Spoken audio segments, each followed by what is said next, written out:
All right, so we are gonna jump back on this car and get some more stuff done. It is Friday afternoon, so I'm gonna try to cram this video out to y'all before this afternoon. I kind of got behind. If you noticed all the welding stuff that we did on this, that was actually from last Sunday. So them videos got me Monday, Tuesday, and Wednesday. I think I worked Wednesday night, got y'all a video out Thursday. I took Thursday night off last night. Also took, I think, Monday, Tuesday night off.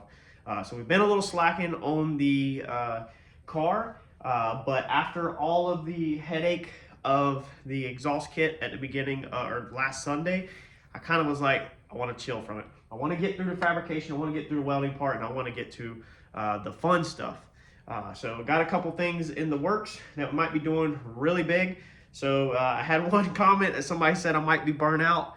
Far from it. I'm burnt out 100% on the welding side. However, today, Friday afternoon, we're going to be doing more welding, but no TIG. I'm trying to stay away from TIG. I'm trying to knock out all my MIG work that I got to do. We're going to have to take care of that floor structure soon. I might go get metal tomorrow morning for that. But we got some brackets and some odds and ends that we're going to jump right into. So I ordered these off of eBay. These things I'm super excited about. You know what these are? Zip tie tags. So these are little tiny pieces of metal. These things are like, this sheet was, I think it was like 20 bucks on eBay. So you can get this thing on eBay. And these are gonna be little tabs that you weld on your chassis to run zip ties through. That way you're not zip tying around the whole bar. So one thing that I'm trying to change and make it a little cleaner is, since I don't plan to change really, I knew from the start that we weren't staying Procharger. When I started the car, the first pass on the car, I knew we weren't going to stay Procharger. And then the more progress we made and the more problems we had, the more I knew we weren't staying Procharger and we were going to get rid of it as soon as possible. I knew we would cap out the belt drive Procharger is what it was. So that's the reason why a lot of the stuff has been universal and I haven't been permanently mounting stuff, because I knew that we'd be changing. But now that we're going turbo, this is not really going to change, hopefully much. It might change turbos, but this car is going to stay turbo probably for the rest of its life due to finances. I'm just not putting money into gear drive. So we can permanently mount more stuff. We are going to be building another car, like I talked about in the past, but that's not going to be right now, and I don't know what I'm going to go with on that one. Let's see. This thing is really like a flathead. But these little things, they don't punch them out, so you just got to kind of twist them out. But we're going to take these little ones and we're going to weld these little tabs on so that you can put the zip tie through and you can zip tie the line to the tab and not around your chassis. So it's going to give you a cleaner look overall, and it should just be better. I'm excited. I'm going to show you where the first one's going to go. Change on the video format. Y'all let me know in the comments if you're liking it more or not more. I guess if that's the correct English. It doesn't sound like correct English. But I ordered a new mic so that we could do wireless mic and get better sound quality, hopefully, and cut out some of the echo in here. But of course, it's shipping out of California, so it's not gonna be here till next week. So we got to get through these next couple of videos and then hopefully the sound quality to improve. But let's dive down here and I'm gonna show you the first spot that we're gonna put these guys on. So when our lines come around, and I did order the line for that one, our lines are, one area they're going in is there's going to be a couple lines coming right here underneath the control arm. So we want to make sure they stay nice and tight. So we're going to come right here this morning and we're going to grind this paint off, and then we're going to weld us some tabs like this. And then that's going to allow me to put my hoses on the back side. Basically, the big one is this one right here, this fuel line. Okay, so that's going to allow me to zip tie this fuel line here and here, and then dive it that way, and then underneath the car where we can get it zip tied to whatever. I really don't care about putting these all underneath the car because it's a little harder to grind them off or change them, and I don't really care about the looks underneath the car.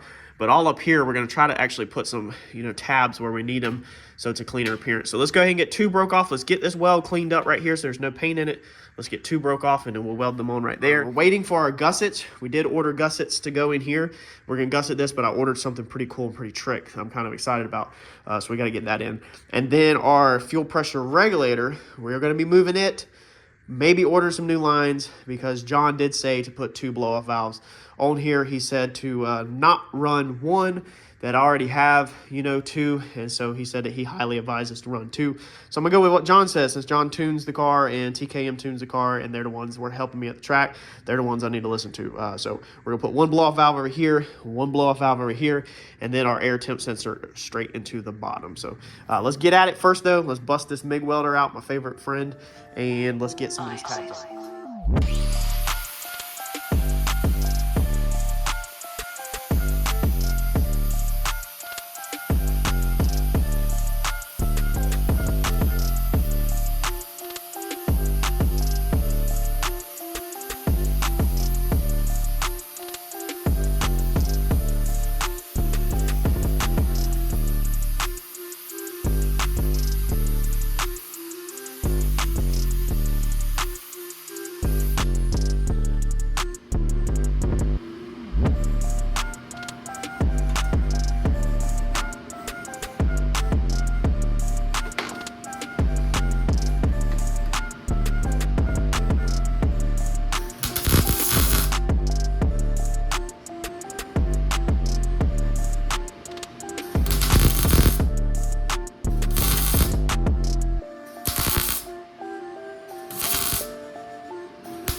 Have something there to zip tie to.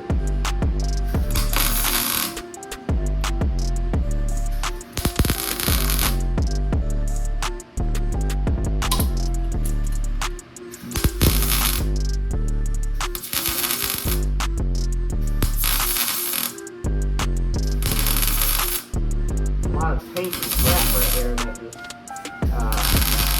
can't really get out with a grinder.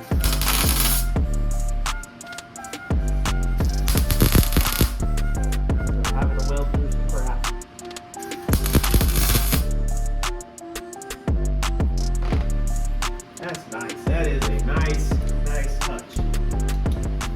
All right.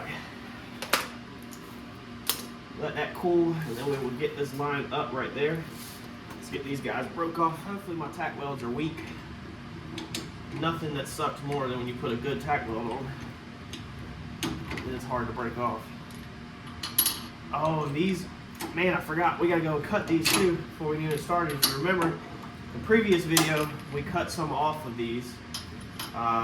Thickness of that piece of aluminum. So we're gonna have to go cut these real fast on the bench. We need to get rid of these little tabs, but we need to go ahead and make a mark where these fell at. We're gonna lose our spot. So we'll go up top. So I'll leave the tack welds up top.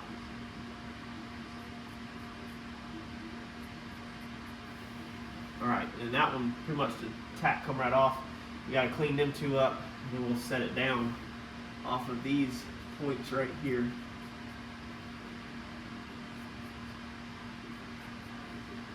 Alright, let's go cut some metal.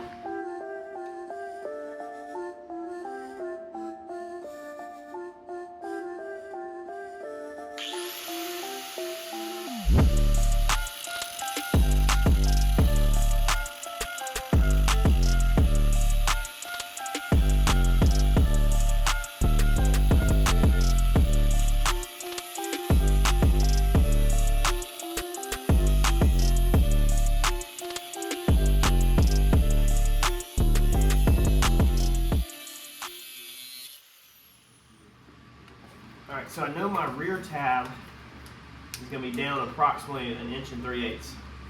Now this is going to drive people crazy that are used to doing like a chassis table and want stuff precise. This is going to absolutely drive them nuts.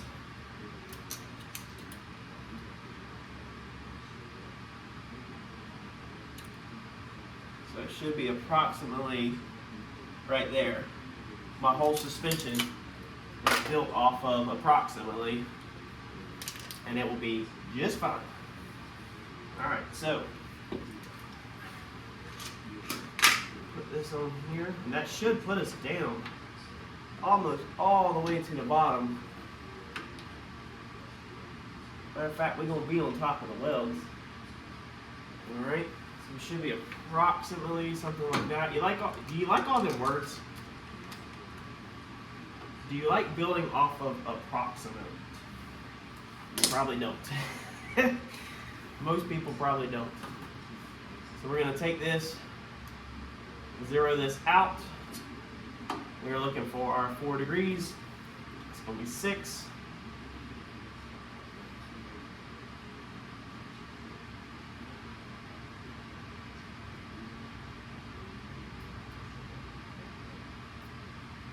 .08. Come on, baby.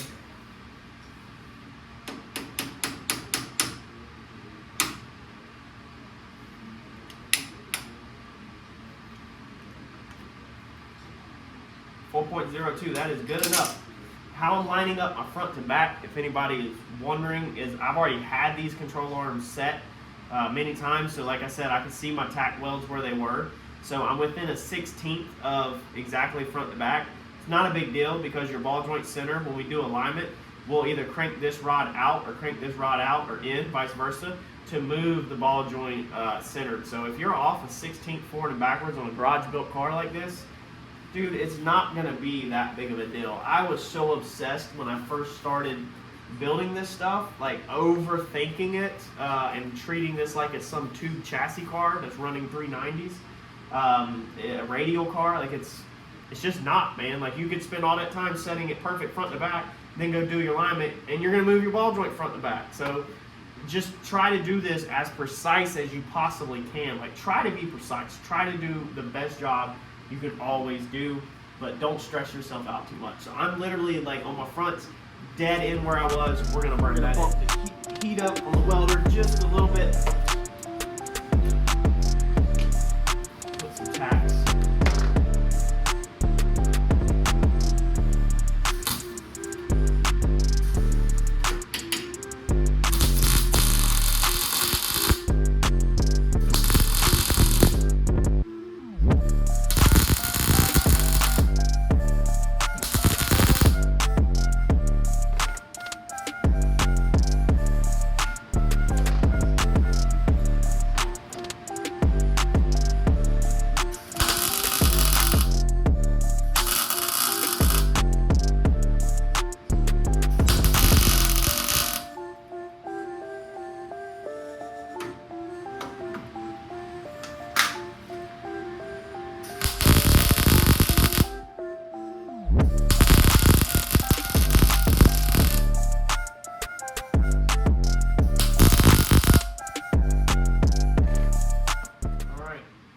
Up at 4.12.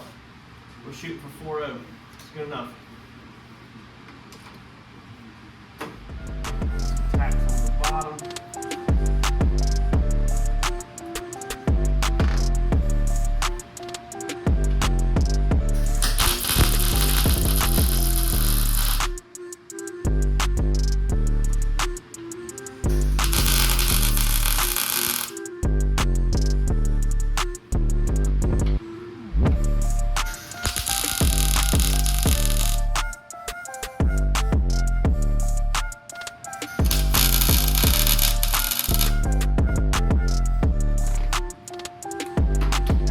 What we call in the business, salvage business, good enough.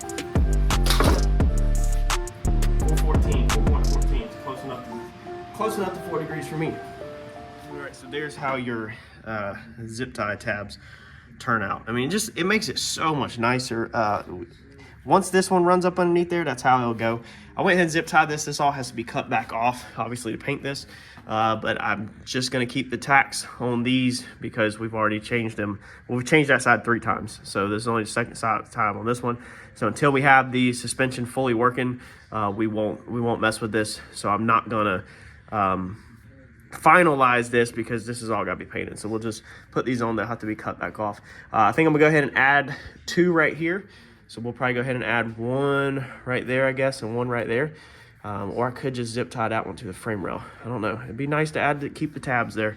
Keep the tabs. It'd be nice looking. But that's what we're going to do is just try to keep moving forward with making sure all this stuff is mocked up. We need to put our tabs on here we need to get our tabs on here for our motor plates, the top ones, because we only have the bottoms on, and mark them. That way when this comes off, this header stuff comes off to be done, we can then get in there and weld that tab up and drill that plate. So let's keep moving forward. All right, these have to be one of my favorite things that I have done so far, is these zip tie tabs. I mean, these things just, it makes it so freaking clean. It keeps that hose down there, and you see no zip tie around the bar. So the hose is just tucked underneath there where it shoots nice and straight right there. Puts it exactly where you want it, just like with that hose. Definitely one of my favorites. We added one right here because I know that the line we ordered is a 90, so it's gonna come out and hit there, but I'm not sure how it's gonna lay down that bar. So it should lay on the outside of this bar and go like that and intersect that line and then go into there. But until I get it here, I don't want to weld them tabs, because these are kind of like one-time use to me. If I break them off or cut them off, they're going to be nothing left of them hardly, so I'd probably trash them. So we don't want to put them on yet. So that cleaned our hoses up right there. We're going to move on to the next task. All right, so we are cleaning up our piece of metal that we are going to use to mount our fuel pressure regulator. Being a fuel pressure regulator was in the way, like I said, we had to move it, but I wanted a clean way to move it. So I'm learning, the more I study other builds and other builders, I'm learning how kind of other people make things look really clean. And a lot of times it seems like the trick is to make the piece look like it belongs, like make the piece look like that's where it goes. However that is accomplished, when you look at the piece, your eyes want to say, oh, it belongs there. So we're building a plate that is cut the same angles of the chassis tubes. I'll show you here in a second. Let me get this cleaned up. We're going to tack this in place, and then we're going to drill 2 holes for our regulator, because I think for this area there's no other clean way to do it. The other tabs that I have are big hole tabs where the bolts for this regulator is kind of small. So this is going to allow us to pretty much nail the regulator exactly where it needs to be.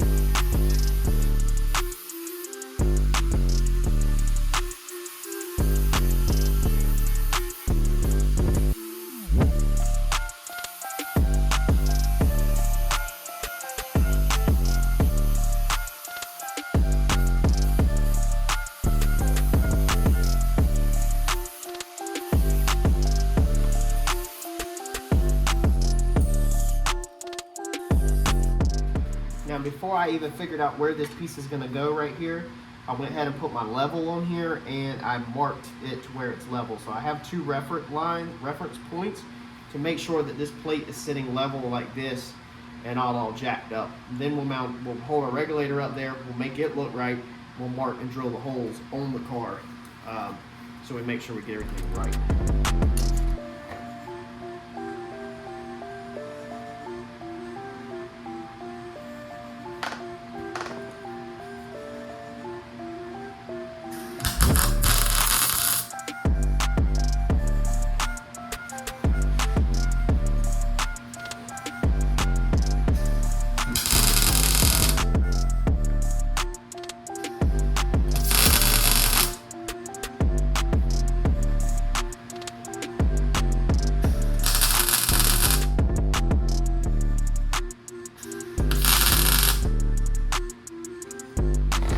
Again, we're gonna just do tacks in case we change it.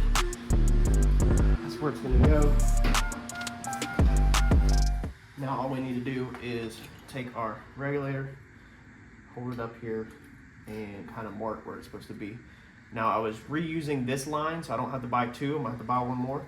But that's why I was making sure this line flows like I want it to flow, so it clears this water piece, so it's got to dip back a little. But I want it zip tied to that other line right there so it looks clean, and then our return is going to actually go in through the bottom, which is also going to be a cleaner setup than it was. So we're going to try to just make this thing level with the bottom.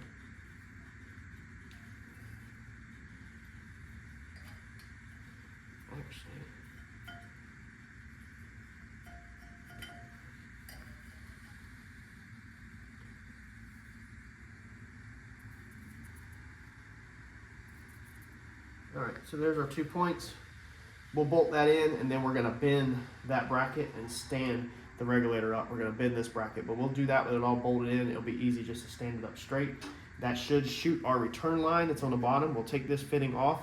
I'll see if I have another one, but that should shoot our return line straight down to meet our feed line, so that both of our fuel rails are down on the, our fuel lines are down on the rail going under the car. And then that will allow all of our sensors right here to be nice and clean together. This line can come out, go around and intersect also and go that way. And then actually we might be able to move that one to that side. We'll see here in a second. And then we'll need to change our pressure sensor, probably standing straight up, or maybe flip it down. I'm not sure yet. We'll play with that here in a second. Let's get these holes drilled real fast though. All right, and here is the reason why I'm such a big fan of just buying the used Brown & Miller lines, having really nice lines and not really sweating it. You could buy them and just save them. Like if you think you need one and you don't need one, you just use it. So we've got this leftover line right here that's a 90, and that design looks pretty good. It kicks down and then it can fold in and it can kind of meet in with this line and swoop into the engine. But we're gonna see what a 45 looks like, because we have another one that's a 45 right here. Either way, I'm gonna have to order a line, but this just allows me to kind of see what is more appealing to the eye. The 45, see, I don't really like that. The 45 kind of wants to dive it down more towards the header. Now if I roll it up like that, that's not bad at all, but it still wants to kick the line out more like this, versus a 90, we can kind of roll it in more where it meets it quicker, where it meets up with this one quicker and joins this one quicker, and doesn't have to stick out so far. So that's what's nice about just having a whole box full of these lines. So let's put our 90 back on, just double check that's what we want, and then we will get our overall measurement. It's going to be another banjo. I really love the banjos on this setup. It kicks it under the intake, like straight under the intake. The only other style that I like that I see people doing is the 180s, where it's like comes out and it 180s back. That's nice and clean. But anything else, I think, you know, if you were to dive up at a 45 or even a straight or whatever on this Coyote, the way the heads come up at an angle, it just won't look as clean as the banjos putting them straight underneath the intake. So when we lay that 90 right there, I mean, I don't know. I think that's perfect. That's perfect, man. We can kick it down like that, and then it can literally just meet right in with that and rock and roll. And then we just got to see if we got the fitting for our return line to go straight down. So now let's pull that measurement. We can kind of just leave this thing sitting about right there, so we kind of can get the swoop, the pattern, and then we know how to bend our tape measure to get these right. That's going to look really good, I think. The only thing that could be improved on this is we might try to get rid of this 90, because then we could just about kick this one, let's see here, straight into the side. I don't think that's 90s needed if I have a fitting. Yeah, that would look way better right there without that 90. So let's take that measurement and let's see if we can get rid of this 90. Let's see if we have a fitting. Right, so unfortunately, the banjo selection is extremely limited on eBay as far as the Brown & Miller racing stuff and used. It's pretty much going to be the same thing for the NASCARs. They always are going to be the 25.5 or 25.75 line, which is this line right here, or it's going to be about 13-inch line, which is this one right here. There's a few others, 11 and a 19-inch, I think, but that's about all you got commonly on the banjo ones. So what I have done is message the seller. He has one Brown & Miller that is a straight with a blue fitting and a gold press-on stainless, exactly like this. But I would need a 90. The other end has been cut. There's nothing on it. So you can message these sellers, and they have a ton that are not listed on eBay, and sometimes they'll help you out. Most of the two big ones on eBay are extremely nice guys, and will work with you. So if he gets back to me and he can get me a blue 90, then we can hit a blue 90 off of there on the other end, and then the straight end we can just put an 8AN union in. male to male. Now we can just utilize what we already got. You won't really see the joint underneath there, and it'll look good from the front of the engine. So we're going to see if we got the fitting that we need for this next. I'm telling you, there's nothing better than when you start building your collection of all kinds of different pieces, because there's a lot of money in fittings here, and then as you change stuff, you can do it. I did not have the fitting I needed, and then I said, well, let's double, because it's going to step down from, I think, a 10 AN ORB to an 8 AN return line. I said, well, let's go check our box and see if there's anything last resort. And bam, sure enough, on our fuel filter, we got a 10 ORB step down to an 8. So we got the adapter we need to tie in our return fuel line. Now that line looks a little long. I don't really like that line, so we're gonna put this in and then we're gonna see how it falls, but we might measure it and see if we can get a little bit more of a lightweight, flexible, nicer 8 AN line to go back. If not, we'll probably just go ahead and cut that one to the correct length, I guess. It's actually gonna be a pretty clean setup because it's just gonna go like straight down.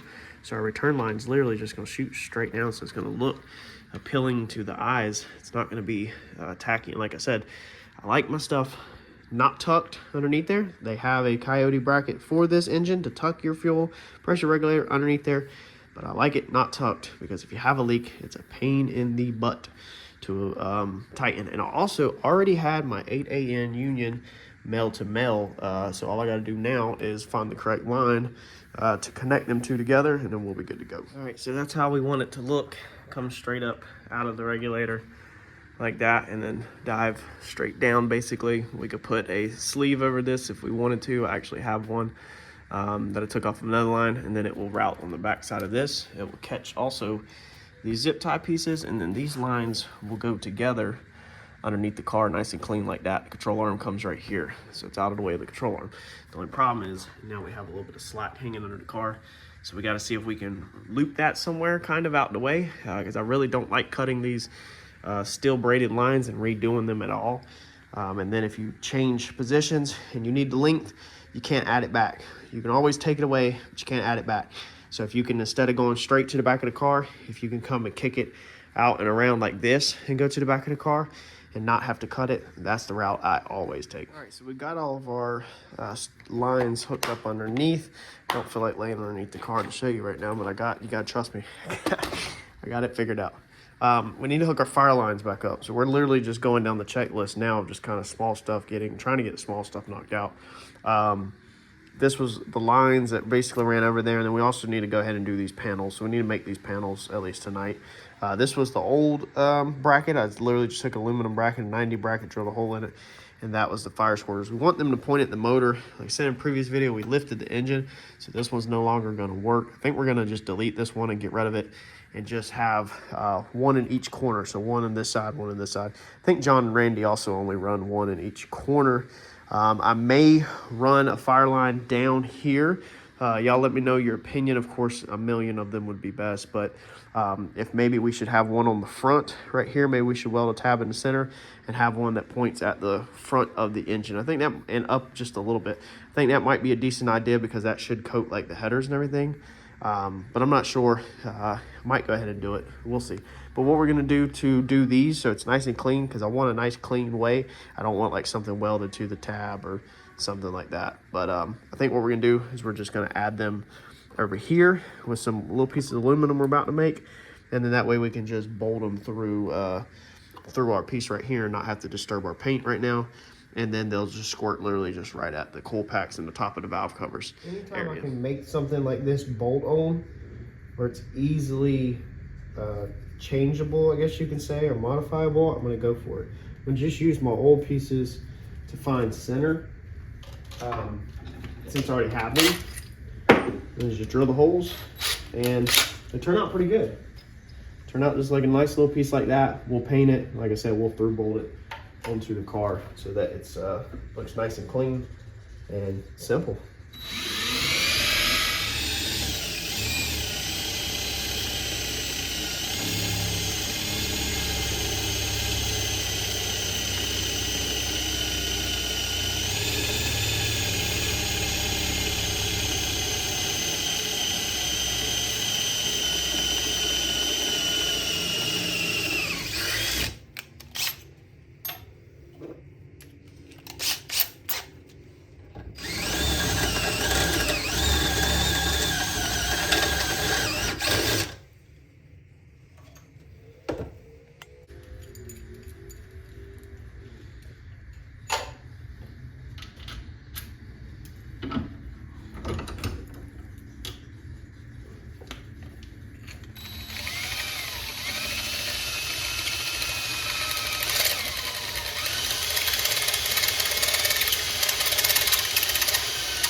just kind of take the step down bit, running on the backside like that really lightly, just to kind of clean it up. And I'm telling you what, this belt sander right here, this guy, I should have had that thing a long time ago. That allowed me to take these pieces, these raw cut pieces, and just put them right on there and just roll them like that on every single side, just roll them and then roll the edges. And that made a real nice looking square piece out of flat stock. Cleans up the edges, it just looks good. That's definitely a tool I should have bought a long time ago. And again, to bend these things, to get a little bit of bend in them, we want about a 45. We're just gonna line them up. But that's a reference point. We just want just enough to kind of get a bolt through. So nothing crazy. That. And then I always just use my vise. Put it right at your line. Make sure it's kind of straight. And a lot of times you can take adjustable wrench.